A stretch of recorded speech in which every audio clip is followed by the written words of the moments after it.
આજે તો સાંજના સમયે મકાઈના મમરા વઘાર્યા અને મેં મારા માટે મસ્ત ચા બનાવી અને રાતના જમવાની તૈયારી કરી. તો અહીંયા મેં પાલક બાફવા માટે મૂકી દીધી અને પનીર પણ ઘરે જ બનાવી નાખ્યું.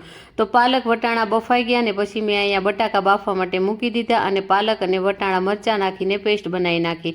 તો એમાં મેં આદુ અને લસણની પેસ્ટ નાખી. બીજું મેં એમાં 2 ચમચી કોર્નફ્લોર નાખ્યો, પનીર નાખી દીધું, ચણાનો લોટ નાખી દીધો, બધા રેગ્યુલર મસાલા નાખી દીધા. જેમ મેં ઇન્ટરનેટ ઉપર રેસીપી જોઈ હતી ને એવી જ રીતના સેમ ટુ સેમ મેં બનાવી છે. પણ ખબર નહીં આ રેસીપી મારાથી આજે સક્સેસફુલ ના ગઈ અને ટેસ્ટમાં પણ બિલકુલ સારી ન હતી. તમને જોઈને ખબર તો પડી જ ગઈ છે કે આ હું શું બનાવી રહી છું.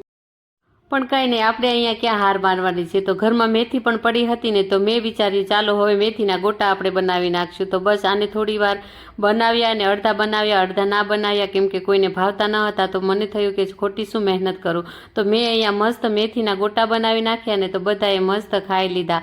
તો ફ્રેન્ડ્સ, આજનો આ વિડીયો તમને કેવો લાગ્યો અને કેવો લાગ્યો છે એ મને કોમેન્ટ કરીને જરૂરથી કહેજો.